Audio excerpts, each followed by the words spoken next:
Beleza, beleza, pessoal. Voltamos então com o nosso curso Reta Final, Raciocínio Lógico, aqui na preparação de vocês aí para o concurso de Auditor Fiscal 2014. Iniciando um novo módulo, conforme eu havia dito no finalzinho da aula anterior, um módulo importantíssimo, é um módulo de probabilidade, beleza? Então vai aparecer para vocês aí na telinha a indicação desse nosso módulo.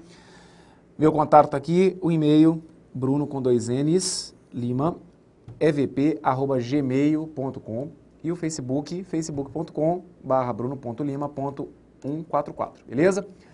Vamos começar? Vamos ver o que nos aguarda. Olha aí a primeira questãozinha na tela para vocês. Foi provinha aí do Ministério do Turismo, a provinha de fevereiro agora de 2014. E aí caiu questãozinha de probabilidade dizendo o seguinte, ó. Uma caixa contém 3 moedas de R$1 e 2 moedas de 50 centavos. 3 moedas de R$1 e 2 moedas de 50 centavos. 2 moedas serão retiradas dessa caixa ao acaso e obedecendo às seguintes condições. Então vão ser 2 moedas e as restrições são as seguintes. Olha, se a moeda retirada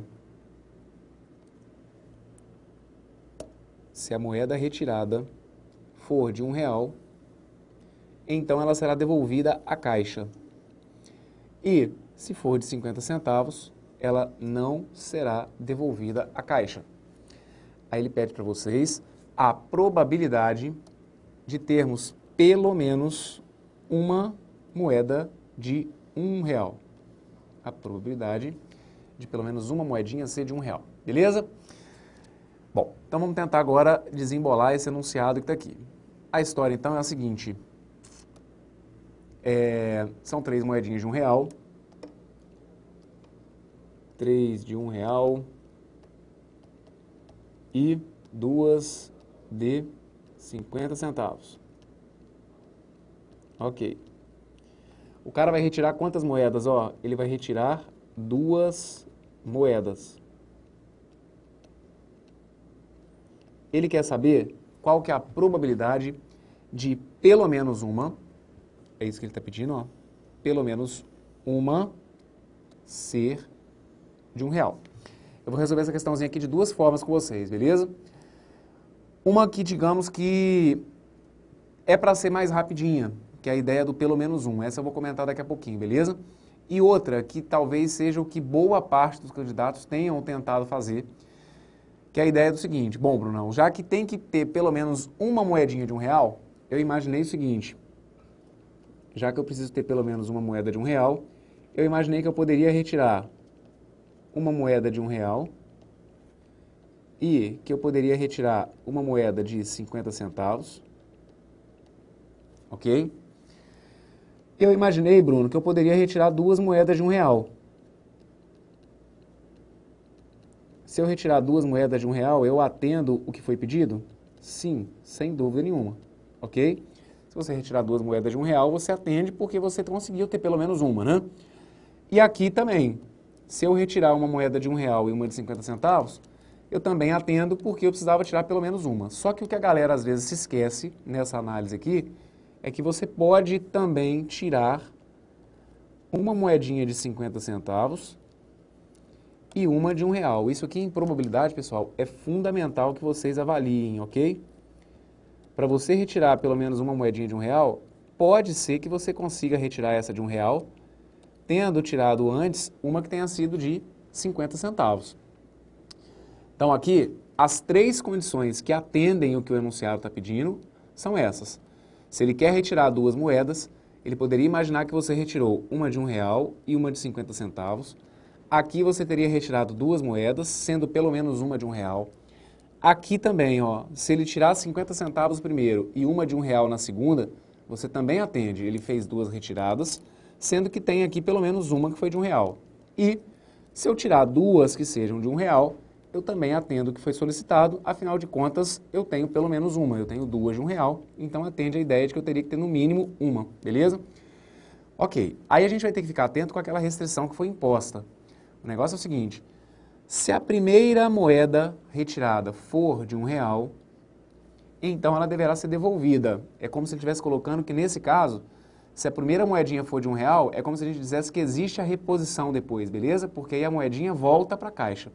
Agora, se a primeira moedinha for de 50 centavos, ela não será devolvida para a Caixa. Então, se a primeira for de 50 centavos, é como se a gente estivesse trabalhando com uma situação em que não existe a reposição das moedas, beleza? Como ficaria isso aqui então, ó? Vem comigo.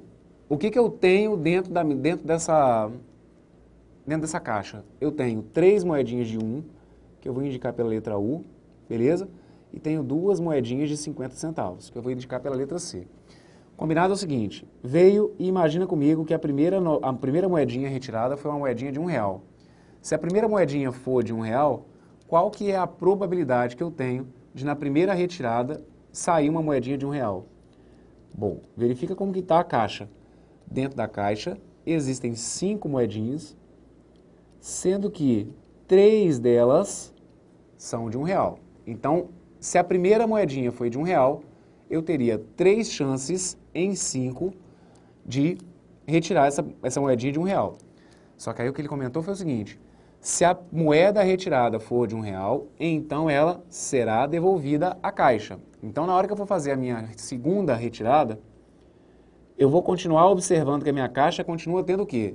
3 moedinhas de 1 e 2 moedinhas de 50 centavos. Afinal de contas, digamos que houve a reposição da moedinha que havia saído. Então, na hora que eu for retirar a minha segunda, a chance da minha segunda ser de 50 centavos vai ser de quanto? Vai ser de 2, porque eu tenho 2 de 50 centavos, no universo que ia ser de 5. Então, multiplicando isso aqui, a gente chega a uma probabilidade que seria de 6 sobre 25. Guarda esse resultado, ok? E agora vamos analisar aqui o que aconteceria no meu segundo caso. Meu segundo caso é onde eu retiro uma moedinha de 50 centavos de início. Então, vamos começar. Dentro da caixa existem 2 de 50 centavos e 3 moedinhas de R$1. Eu vou imaginar que eu retirei a primeira e que a primeira foi de 50 centavos. Então, qual que é a probabilidade disso ocorrer nesse momento? Seria de 2 em 5. Só que aí, fica atento.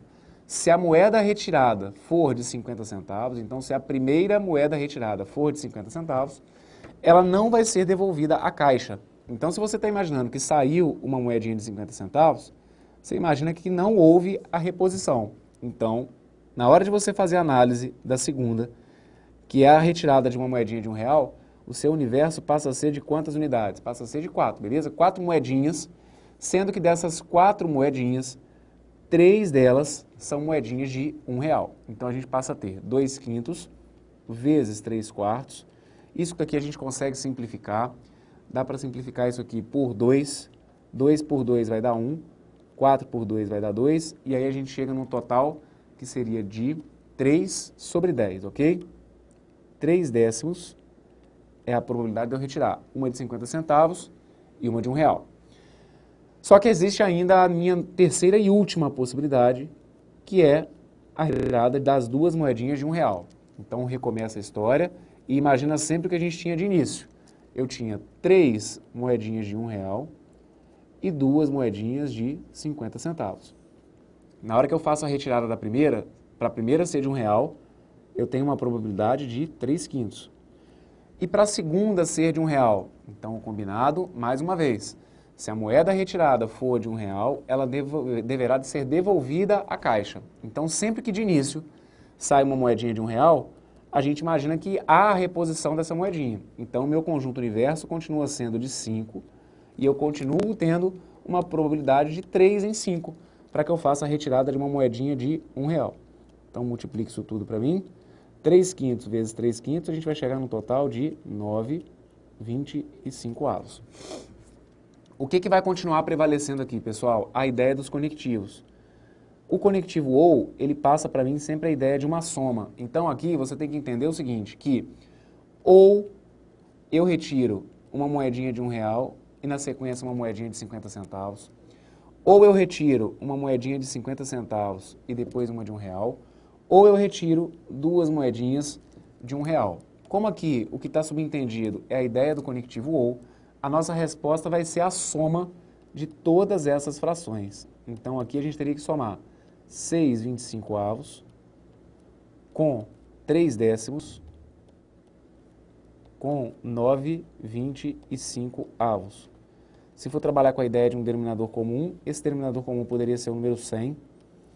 Lembre-se de primeiro dividir e depois multiplicar. Então, você vai primeiro dividir o 100 por 25, vai dar 4. 4 vezes 6 vai dar 24. Vai pegar o 100 e vai dividir por 10. 100 dividido por 10 vai dar 10. 10 vezes 3 vai dar 30. Vai pegar o 100 e vai dividir por 25, vai dar 4. 4 vezes 9 vai dar 36. Somando tudo isso, a gente vai chegar a um total de 24 com 36 vai dar 60. 60 com 30 vai dar 90. 90 sobre 100. Como as nossas respostas estão indicadas na forma de fração, a gente sabe que 90 sobre 100 vai indicar para mim uma probabilidade de quantos por cento? Ó, uma probabilidade de 90%, ok? O gabarito, então, a gente já sabe que vai ter que ser a letra C. Agora, eu preciso chamar a atenção de vocês para um detalhezinho que é o seguinte. Acontece o seguinte, quando a gente trabalha com pelo menos um, e isso não é tão raro de acontecer assim em prova, a ideia vai ser basicamente o seguinte, ele pediu a chance de você retirar pelo menos uma moedinha de R$1, beleza? Aqui, pessoal, a gente conseguiu sair dessa forma que eu fiz, porque a gente está trabalhando com um número reduzido de moedinhas, eu estou trabalhando só com 2 moedinhas. O que eu sempre comento com os alunos é o seguinte, se ele colocasse a ideia de você, ao invés de retirar 2, retirar 3 moedinhas, pode acreditar em mim, o trabalho que a gente teria para resolver a questão seria muito maior tentando fazer dessa forma, tentando analisar as situações que realmente nos interessam. Como assim, Bruno? Eu quero que você tente exercitar comigo aí a ideia do sentido contrário. Qual que é a única situação, para o que foi proposto aqui no enunciado, que não atenderia aquilo que a questão pediu? Então lembra, eu pedi para tirar 2 moedinhas e para que pelo menos uma moedinha fosse de R$1. Qual que é a única situação que não atenderia o que foi pedido, pessoal? Vê se vocês concordam comigo. Seria a ideia de eu trabalhar o quê? Com a retirada de 2 moedinhas e as 2 moedinhas serem de quanto? Serem de 50 centavos. Se eu retirar 2 moedinhas de 50 centavos, eu vou descobrir a única coisa que não me interessa. Então, como que a gente vai sair disso? Você vai guardar para mim isso que eu vou deixar anotado aqui para vocês, que é o seguinte, ó. Vai guardar para mim que o pelo menos um,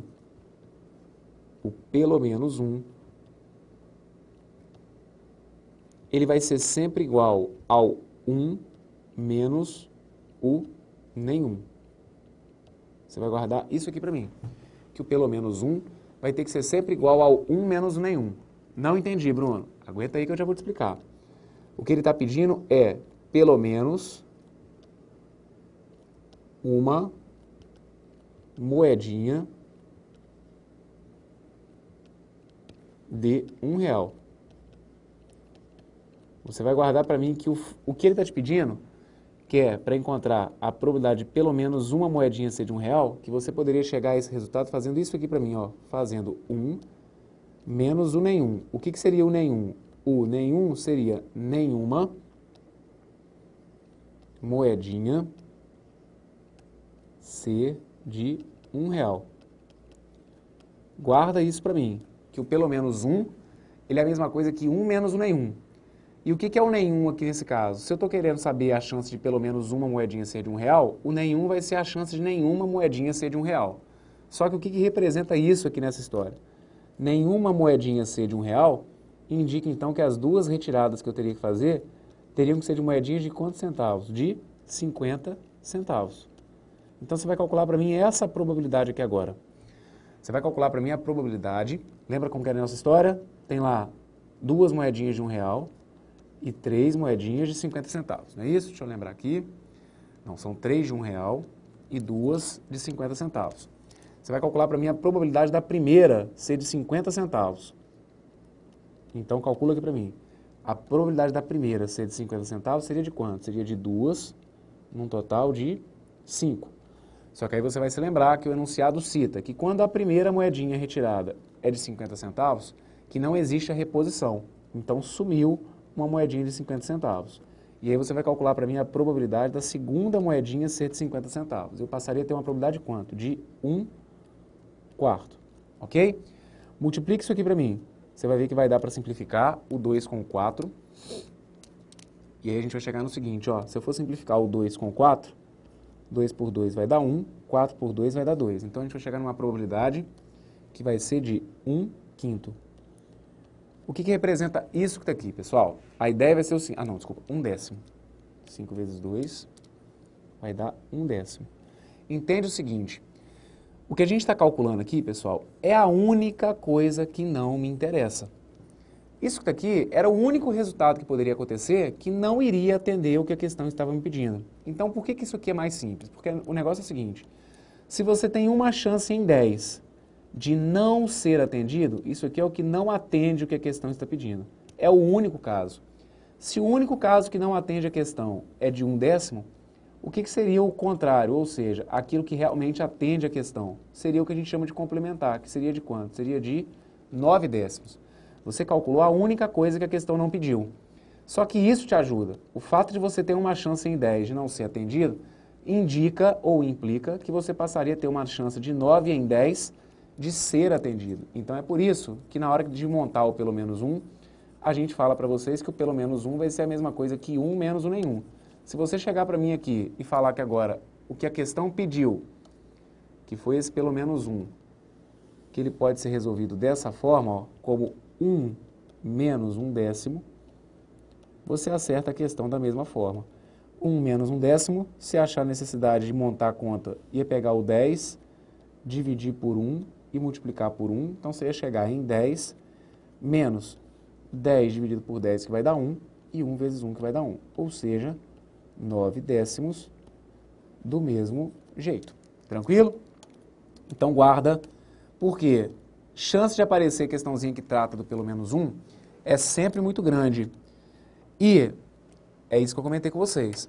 Para essa questão que está aqui em particular, a gente ainda conseguiu fazer montando as possibilidades. Só que isso não é tão comum, beleza? Na verdade, em algumas situações, eles prendem a gente e fica com a dica do que eu comentei. Se você for parar para pensar essa questão, imaginando 3 moedinhas, para você atender a condição, por exemplo, imagine que são 3 moedinhas e eu quero retirar pelo menos uma de R$1, você ia ver que você teria 7 possibilidades diferentes para conseguir tirar pelo menos uma moedinha de R$1. A vantagem dessa saída é que você faz o cálculo de uma probabilidade só. Bem ou mal, na minha resolução anterior, olha quantas probabilidades eu tive que fazer. Eu tive que fazer 3, beleza? Aqui, a gente conseguiu fazer apenas uma, ok? Então tá feita essa questão recentíssima aqui do pessoal da ESAF, beleza? Da última prova que foi aplicada, que foi a provinha do Ministério do Turismo. Vamos ver qual que é a próxima? Vem comigo, questãozinha número 2 está aí na tela para vocês. E ó, de novo, na mesma prova, beleza? Provinha do Ministério do Turismo, com o enunciado que veio dizendo o seguinte, ó. Com os dígitos 3, 4, 5, 7, 8 e 9, serão formadas centenas com dígitos distintos. Se uma centena for selecionada ao acaso, a probabilidade dessa centena ser um número menor do que 500 e par é, e aí vem essas alternativas. Então aqui, a gente vai ver que a questão ela mistura com um pouquinho da análise combinatória. Tanto que se vocês forem observar aí no módulo anterior, a gente resolveu até uma questão que vai ser bem parecida com essa. Só que dentro da análise combinatória. Aqui a gente está trabalhando com probabilidade. E nunca é demais lembrar, pessoal, acaba que a gente nem comentou na primeira questão, mas nunca é demais lembrar que probabilidade de um evento é sempre o número de situações favoráveis dividido pelo meu número total de possibilidades, ok? O que vai ser a primeira coisa que eu vou ter que descobrir? Eu vou ter que descobrir quais são os meus eventos favoráveis, ou seja, quantos números que eu consigo formar com esses dígitos que estão aqui, que atendam todas essas condições e que sejam menores do que 500 e, além disso, números pares. Então, a primeira coisa que eu vou ter que fazer é descobrir quais são as minhas situações favoráveis. Então, vou deixar indicado aqui, ó. Primeiro, eu vou identificar as minhas situações favoráveis. Como que eu vou fazer isso? Vou tentar, então, criar a história, que é a de formar centenas, que sejam números pares, que sejam menores do que 500. Então, vocês estão vendo que a gente tem uma série de restrições? Então, a ideia vai ser o seguinte, vamos lá. Se eu quero criar centenas, fica combinado que a gente quer criar números com quantos algarismos? Com 3 algarismos, ok? Só que a gente tem a restrição de que esses algarismos têm que ser o quê? Tem que ser pares. Na verdade, não os algarismos, né? Mas o número tem que ser um número par. Então, significa que, com as opções que foram apresentadas, eu só posso imaginar o meu número terminando com o quê? Com 4 ou então com 8. Então, é assim que eu vou começar. Primeira situação, eu vou imaginar que o número termina com o algarismo, vamos ver aqui quais pares que a gente tem, a gente vai ter o 4, que é uma possibilidade, ok? Então, eu vou supor que o número termina com o algarismo 4. Vamos colocar aqui. Bom, então o combinado é o seguinte, se eu sei que o número termina com o algarismo 4, significa que para o último algarismo, então, eu vou ter quantas possibilidades? Eu vou ter apenas uma possibilidade. Então, eu tenho lá 3, 4, 5, 7, 8 e 9. Se o meu número termina com o algarismo 4, foi-se embora o 4, por quê? Porque o enunciado disse que os dígitos têm que ser o quê? Distintos. Então, o 4 já foi utilizado no final, ele não pode mais estar no início. Só que além disso, ó, eu tenho que atender isso daqui também. O número criado tem que ser um número menor do que 500. Se o número criado tem que ser menor do que 500, significa que, dadas as condições que eu estou analisando, ou seja, dado que o número 4 já saiu, a gente vai ter então um total de quantas possibilidades aqui para o início? Eu vou ter apenas uma possibilidade agora, que é como se eu estivesse colocando quem aqui no início? O número 3. Se o número 4 estiver no final, obrigatoriamente, para atender o que foi colocado, o número 3 vai ter que ser o número que vai estar no início. Então aqui, ó, foi-se embora o número 3. E lembre-se, ele foi embora porque os algarismos têm que ser distintos, não pode haver repetição. Com isso, a gente percebe então que sobraram 4 algarismos, e desses 4 algarismos, qualquer um deles pode estar aqui no meio. Então significa que, se você estivesse numa situação parecida com essa, e estivesse realmente montando números com algarismos distintos, números pares, utilizando esses algarismos aqui, vocês conseguiriam criar apenas 4 números, ok? Bom, só que essa não é a única situação que atende o que foi colocado. Para que a gente tenha números pares, eu posso imaginar também que o número termina com o algarismo 8, ok? O número termina com o algarismo 8. Então, você vai colocar para mim aqui, ó, 3 tracinhos. E a gente vai imaginar que o algarismo 8 está no final. Então, repara, os algarismos são 3, 4, 5, 7, 8 e 9. Se o último algarismo for o algarismo 8, quais desses algarismos que restaram, entre o 3, o 4, o 5 e o 9, quais deles poderiam estar no início? Bom, eu preciso formar um número que seja menor do que 500. Então, o número 3 pode estar, porque aí eu teria um número do tipo 300 e alguma coisa. O número 4 também pode estar, porque aí eu teria um número do tipo 400 e alguma coisa. A partir do 5, a gente vai ver que eles já não podem mais ser o primeiro algarismo, porque aí eu teria um número com certeza maior do que 500. Então, aqui, dessa vez, para o início, eu passaria a ter 2 possibilidades, que seriam quem? O 3 ou então o 4. Repara que na de cima a gente não tinha como colocar o 4 no início, porque a gente já tinha fixado o 4 aqui no final, ok?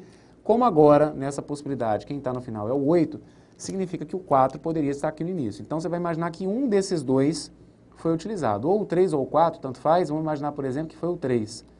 Sendo assim, a gente vai perceber que a gente tem agora 4 algarismos, e qualquer um desses 4 algarismos poderia estar aqui no meio. Então, a gente passaria a ter 2 possibilidades, vezes 4 possibilidades, vezes uma possibilidade. O fato de aqui no final eu ter fixado o 8 caracteriza para mim a ideia de apenas uma possibilidade. Então aqui a gente conseguiria criar 8 números. Então, resumindo, do jeito que a questão pediu, o total de números que eu conseguiria criar seria quanto? Seria 12.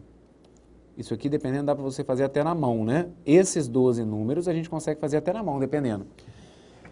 São 12 números que são pares, menores do que 500, formados por 3 algarismos, já que tem que ser uma centena, e vocês vão perceber que eles têm dígitos distintos, utilizando apenas aqueles ali, o 3, o 4, o 5, o 7, o 8 e o 9. Beleza. Isso aqui, até aqui, o que a gente fez foi resolver uma questão de análise combinatória, ok? Só que a nossa questão é uma questão que envolve probabilidade, pessoal. Então, probabilidade, ela é dada pelo número de situações favoráveis, dividido pelo número total de possibilidades, que é o que a gente vai calcular aqui agora. O meu segundo cálculo seria do total de possibilidades. O que é o total de possibilidades, pessoal? O total de possibilidades consistiria em você tentar determinar para mim qual que é o total de números que tem 3 algarismos distintos que a gente poderia formar. Porque o que ele fala é o seguinte, olha, com os dígitos 3, 4, 5, 7, 8 e 9 serão formados centenas com dígitos distintos. Então eu sei que com esses números, o máximo que eu conseguiria criar seria um total de quantos? Me ajuda aqui, ó. Como a gente tem lá, os algarismos são 3, 4, 5, 7, 8 e 9. Qual que é o total de números com 3 algarismos distintos que eu poderia formar a partir desse? Bom, para o primeiro, eu teria quantas possibilidades? Eu teria 6 possibilidades. Aqui, quando a gente calcula o total de possibilidades, a gente acaba com aquela restrição de que o número tem que ser menor do que 500 e tal. Eu fico só com a ideia de que o número que eu vou criar tem que ser um número que tenha 3 algarismos distintos. Então, a gente teria 6 possibilidades. Para o segundo, eu teria 5 possibilidades, afinal de contas, os dígitos são distintos. E, para o último, eu teria 4 possibilidades. Então, na hora que a gente for multiplicar isso daqui, 6 vezes 5 vai dar 30, 30 vezes 4 vai dar um total de 120 números.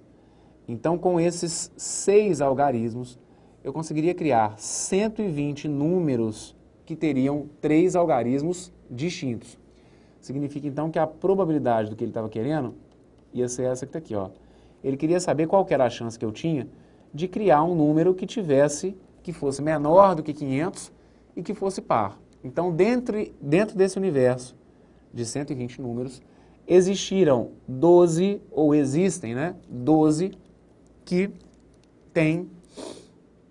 são maiores do que 500, melhor, que são menores do que 500 e que são pares. Então, nessas condições, a gente ficaria com 12 sobre 120. O 12 sobre 120, se a gente for dividir por 12, a gente vai chegar em 1/10. E aí a nossa resposta aqui, eu acho que está na forma de porcentagem, né? Então, 1/10, a gente sabe que é a mesma coisa que 0,1, que corresponde, então, a um total de 10%. Os 10% estavam indicados para vocês aqui, ó, lá na letra B de bola. Ok? Então, tá feito. Trabalhando aqui um pouquinho de análise combinatória e, na verdade, a definição de probabilidade, beleza? É uma questãozinha que dependia de você se lembrar que a probabilidade de um evento é sempre dada pelo número total de possibilidades, pelo número de situações favoráveis, dividido pelo número total. Situações favoráveis a gente viu de início, e aquela primeira parte ela é importante porque, igual eu falei, é como se fosse uma questãozinha de análise combinatória mesmo, beleza? Essa que está aqui também, a segunda parte, aí a gente junta essas duas ideias da análise combinatória com a definição de probabilidade, o 12 sobre 10, que nos levou para o 10%. Tranquilo? Então estão feitas aí as duas questõezinhas mais recentes que a gente teve de probabilidade aplicadas em provas do pessoal da Exato. Tranquilo? Daqui a pouquinho a gente volta, continua mandando ver aqui nesse assunto que é tão importante para a prova de vocês, beleza? Tudo de bom, até daqui a pouquinho. Valeu!